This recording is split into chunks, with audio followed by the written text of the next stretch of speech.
Hi, I'm Kelly. And last month, I came home from work to find my bedroom gone. My posters, my blankets, my space erased.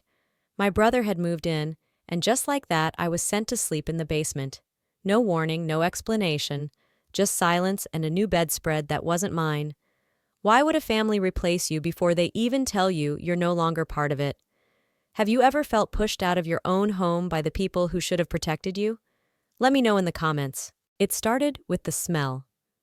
Not something bad, just unfamiliar. Something like that cologne Derek used to wear in high school, before his brief stint at community college and long string of excuses. It lingered near the front hallway, as if he'd walked through the house and never really left. I noticed his jacket draped over the dining room chair, the one I always used to hang my purse on. He hadn't lived with us in years. I pushed open the front door and set my keys in the bowl that still had a faded K sticker on the edge. My name, once labeled, now quietly peeling. I heard voices upstairs. One of them was Mom's, low and soft like she didn't want to be overheard. The other, deeper, sharper, was unmistakably Derek's. I paused at the base of the stairs. My bedroom door was open, just slightly. That door never stayed open. When I stepped closer, I saw a glimpse of Margot smoothing out the new plaid bedspread. Not mine. Derek's style. Clean lines, dark navy, completely replacing the floral comforter I had picked out last summer with money I earned from tutoring. "Mom?" I said, trying to keep my voice steady. She turned around like I had startled her. "Oh, honey, you're home." She gave a smile that didn't quite reach her eyes. "We were just getting things ready. Derek's going to be staying with us for a while. He needs the space. Just a few weeks." The silence in my chest was louder than the words. "You can use the fold-out in the basement," she added quickly, like that solved everything. "It's temporary." Clayton was standing behind her. He didn't say a word, just nodded once, as if this had already been agreed upon, as if I had somehow signed off on this without ever being asked. I didn't argue.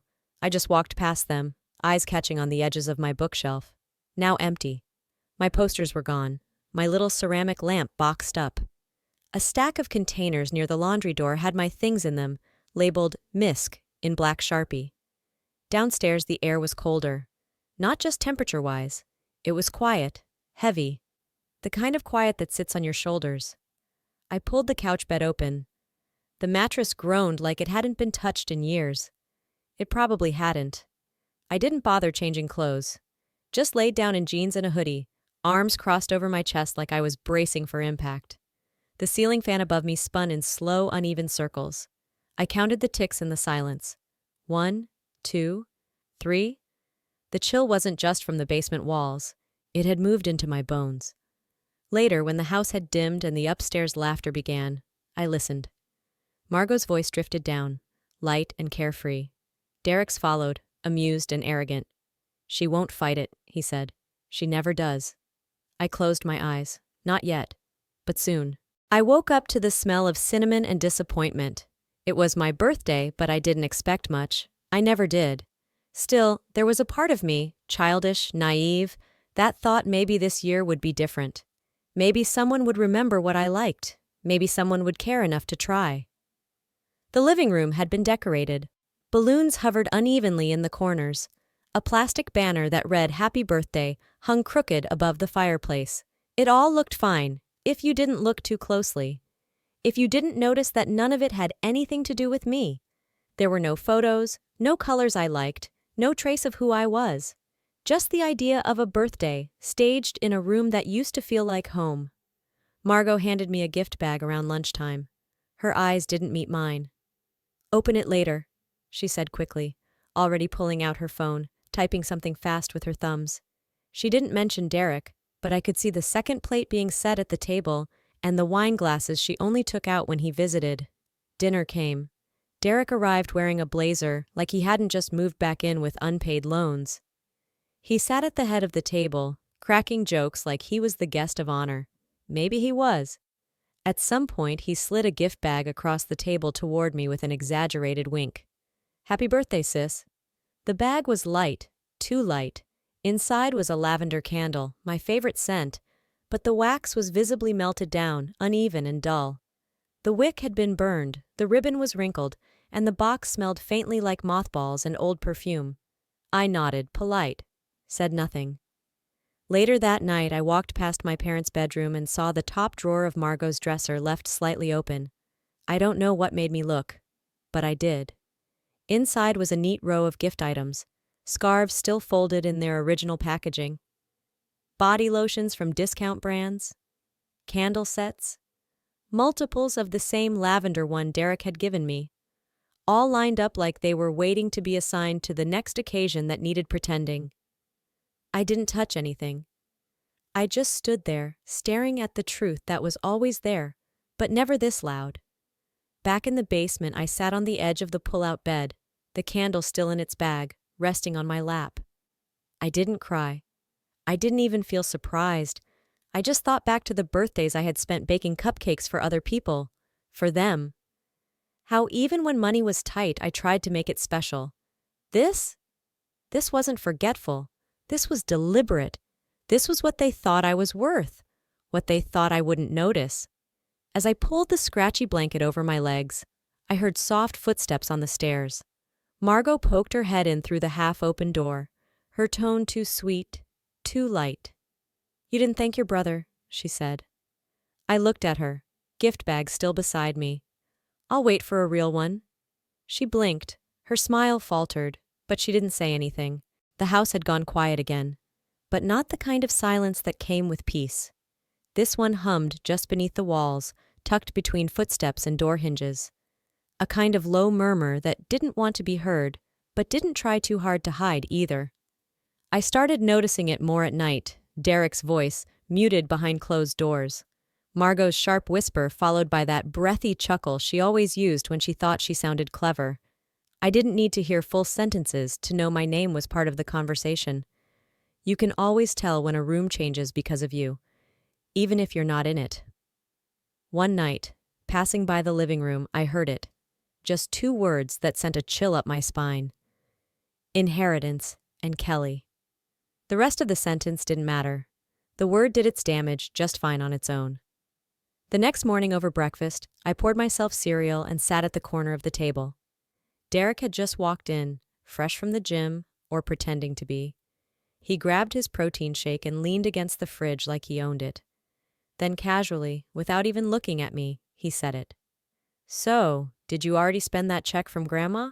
Or are you planning to wait until she dies for the next one?" I didn't answer. I couldn't, because I hadn't told anyone about the check. Not even Viola knew I had received it already. And Derek? He said it like it was old news, like it was something they'd all discussed while I wasn't invited to the table. I chewed slower, swallowed harder, and didn't look up.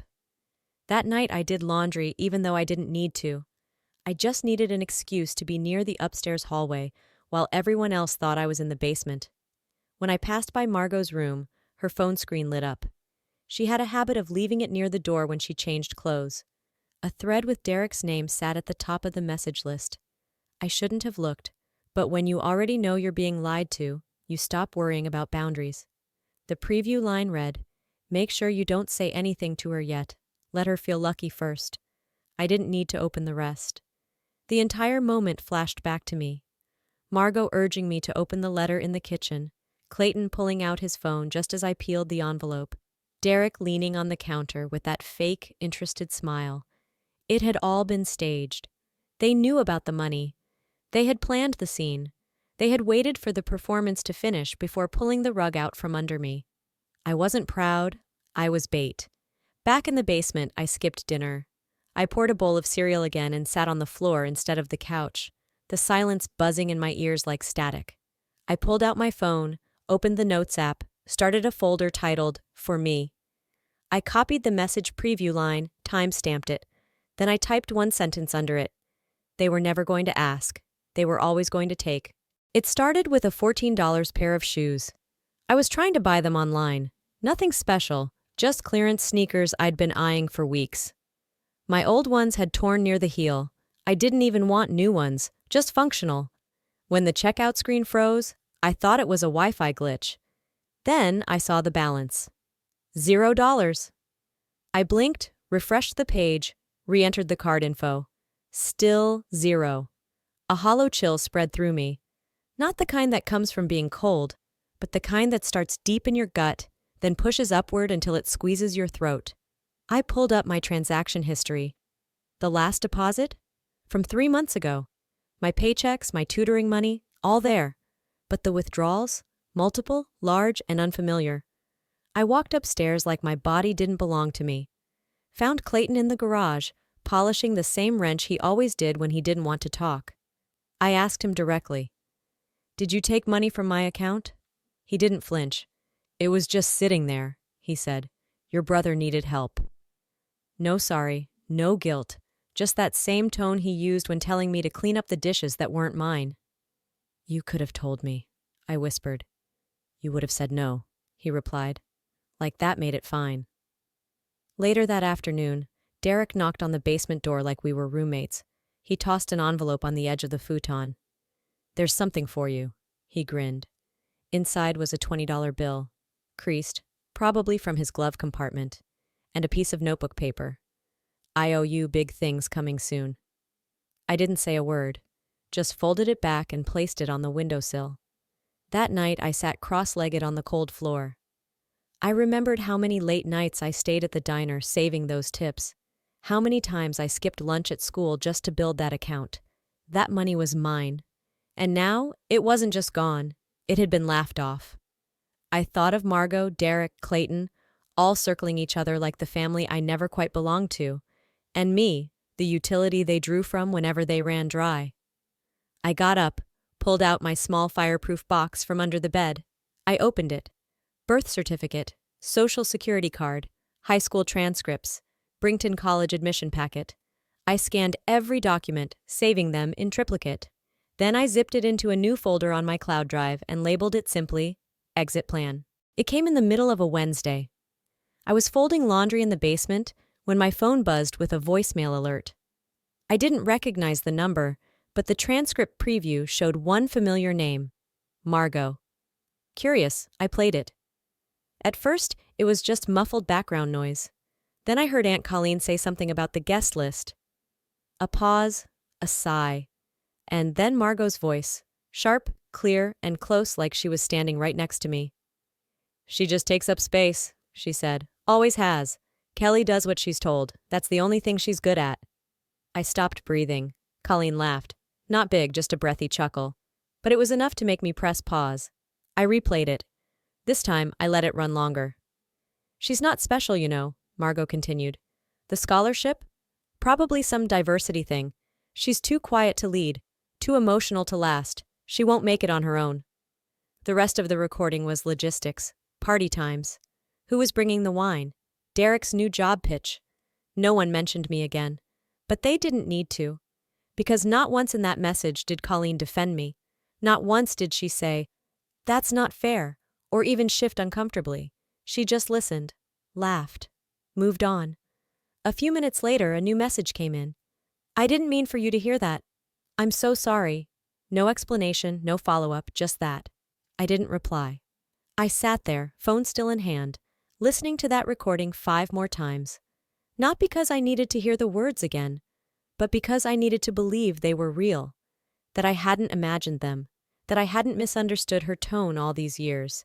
She always sounded sweet, supportive, said things like, "I see you, Kellie." But in that recording, I heard how she saw me when I wasn't in the room. Forgettable, needy, convenient. That night at dinner, Margot smiled like always, asked if I'd heard from Viola, asked if I was excited for school. Her voice was honeyed, her eyes unreadable. I didn't answer. Instead, I stared at my plate and said, "Just listening." She blinked, said nothing more. Later that night, I forwarded the voicemail to my private email, labeled it Proof 01. I wasn't sure what I was collecting yet, but I knew this. Silence had always protected them. Maybe it was time to start keeping records. The knock came just after midnight. It wasn't loud, just enough to pull me out of the half-sleep I'd been faking. I sat up as Margot's voice floated through the crack in the basement door. "Kellie? Sweetheart, can I come in for a second?" She didn't wait for a reply. The door opened and she stepped in, holding one of her fancy teacups, the kind she never let anyone else use. She sat at the edge of the fold-out bed like she'd done it 100 times before, even though I knew she hadn't. "We're in trouble," she began, her tone low and soft like a lullaby. "Your father hasn't been sleeping. Derek, he's barely hanging on." I didn't say anything. My arms stayed crossed, my eyes trained on a thread coming loose in the blanket. She reached out and touched my shoulder lightly. "Just this once. You've always been the one we could count on. You're stronger, smarter. You understand things he never did." Then she started crying. Real tears. Or something close enough. I had never seen her cry like that before. Not when Viola got sick. Not when Clayton lost his job. But here she was, breaking down in front of me over Derek's failing business and a mountain of bad decisions. I didn't move. Later that night, I couldn't sleep. I went upstairs to get water and stopped when I saw a receipt lying on the kitchen counter. It was from a local catering company. $2,500. I picked it up slowly. The date was yesterday. Same day she came into my room crying about family emergencies. The invoice listed an event. Private dinner party, 20 guests, wine pairings, custom hors d'oeuvres, for Clayton's golf club friends. I stared at the paper, willing it to make sense. Then I realized this was the playbook. They didn't need help. They needed an excuse to empty me next. And they were dressing it up in tears and teacups. The IOU, the voicemail, the gift. Every page in this family script led to the same conclusion. I was useful until I wasn't. And when I wasn't useful, I was invisible. I walked back downstairs, didn't turn on the light. I deleted every unread text from Margot. Archived the ones I'd been too afraid to open. The next morning, I came up early. The sun had barely touched the windows when I set the envelope on the kitchen table. Margot looked up from her yogurt. Inside the envelope was a printed copy of the catering invoice. She opened it slowly. Her mouth twitched but didn't speak. I picked up my coffee, took a sip. "Just this once?" I said, finally looking her in the eye. No, the eggs were cold. They always were. But this time they'd been left for me like a message. Stiff, rubbery, congealed on the plate. No note, no "good morning." Just the food and a silence that filled every inch of the kitchen like fog. Margot stood at the sink, rinsing a glass she'd already cleaned twice. Clayton sat at the table, elbows propped, reading the newspaper like he hadn't read the same page yesterday. I moved quietly, unsure of what I was walking into. The energy in the house was dense, intentional. It wasn't just tension, it was preparation. Then Clayton folded his paper in half and said, "Living room, now." I followed. Margot trailed behind, closing the door gently after we entered. And then, for the first time in years, they both sat across from me. Like a panel, like a trial. Clayton spoke first. "If you talk to your grandmother," he said slowly, "you're out of this house. No discussion, no warnings." Margot clasped her hands together in her lap. "It would destroy Derek if you said anything," she added. Her voice cracked in that way she used to feign compassion. "He's been through enough." I looked at the door. Closed. Not locked, but it might as well have been. I didn't reply. I didn't nod. I didn't cry. Later that day, I came upstairs to find Margot whispering on the phone near the sliding door. She didn't see me standing in the hallway. Yes, she's been distant, secretive.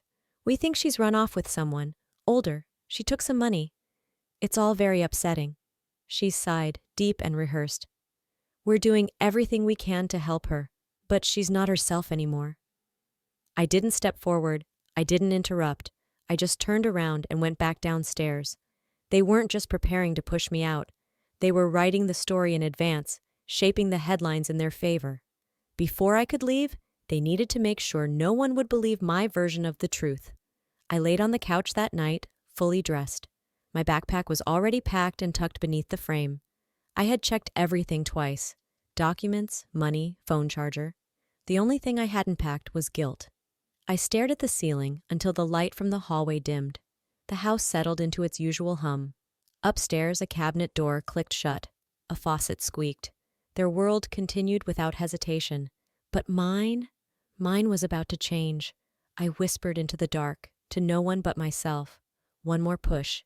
and I'm gone. There was a stillness in the air that morning, the kind that wrapped around you too tight. Like the world was holding its breath. Margot was humming at the stove, an old tune I recognized but couldn't name. Derek sat at the table pretending to scroll through his phone, tapping the screen like he was too distracted to notice me walk in. But he did. They all did. Clayton folded his napkin into a perfect square. "Kellie," he said, "join us in the dining room." Not a question. The manila envelope was already on the table, waiting. Margot placed her hand on top of it like it might fly away if she didn't. "We know you got the full ride," she started gently, the same tone she used when telling me I couldn't keep a stray cat in 5th grade. "This check from your grandmother, it's a gift, but Derek needs it more, you understand?" I didn't speak. Clayton leaned forward. "Family comes first, you know that. We all sacrifice." I opened the envelope slowly. Inside was a copy of my scholarship letter and a transfer form. The date in the corner was from last week, days before I ever opened Viola's envelope in the kitchen. They had printed this before I even knew I'd been given anything.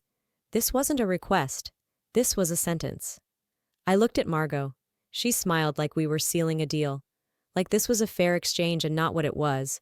Another quiet theft dressed in logic. I thought about everything that came before this moment. My room erased, the candle already used, the $20 joke of a brother, the voicemail, the party I wasn't invited to, even though I was in the room. They hadn't stopped taking. They'd just gotten better at pretending it was normal. I wasn't angry. I wasn't shocked. I was done. I folded the form neatly and placed it back into the envelope. My hands didn't shake. "You've already taken everything else," I said quietly. "This one's mine." Then I stood, walked away, not to cry, to pack. Kellie folded the paper slowly and slid it into her bag, her hands steady for the first time in weeks. The room was quiet, still in the way that only comes after noise has finally exhausted itself. Outside the window, the sky was turning that soft gray blue, the kind that promised nothing but didn't threaten anything either. Just a clean page. The scent of coffee drifted up from the kitchen. Viola always brewed it too strong, always hummed while she waited. This morning, the song was unfamiliar. Or maybe I'd just never really heard it before. I got dressed without rushing. No more basement. No more watching for footsteps overhead. Just me, a toothbrush, and a list of things to buy for school. When I walked into the kitchen, Viola already had 2 cups ready. One for her, one for me. No questions, no small talk. She just placed a hand gently over mine and said, "You didn't leave them. You chose you." And for the first time in a long time, I believed someone. My phone buzzed against the counter. One voicemail.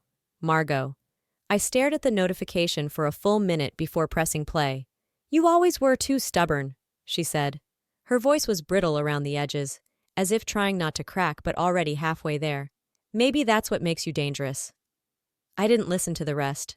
I didn't need to. I deleted it and turned off notifications. That morning, Viola drove me to Brinkton University. Neither of us talked about what had happened. We talked about my class schedule, whether I wanted curtains for the dorm windows, where the best Thai food on campus might be. When we pulled up to the residence hall, she looked at me like she saw all the versions of me, old, scared, quiet, and smiled at the one sitting in her passenger seat.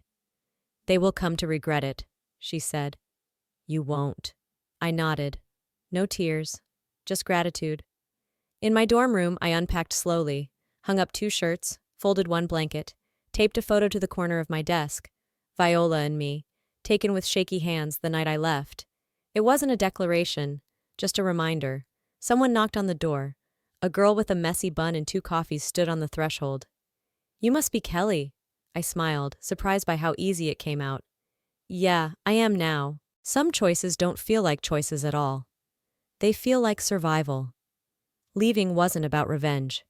It wasn't about winning. It was about breathing again. About not shrinking to fit into a family that only saw what they could take. I learned that protecting your peace sometimes means disappointing people who never saw you clearly in the first place. If you're watching this, and you've ever been made to feel small in the very place that should have loved you most, please know this. You don't owe your silence to anyone. You are not selfish for saving yourself. What about you? Have you ever had to walk away from someone just to protect your future? Drop a one in the comments if this story touched you. Let me know where you're watching from, and if it didn't resonate, tell me why. I'd love to hear your take. And if you want more stories like this, hit subscribe. You never know. The next story might be yours.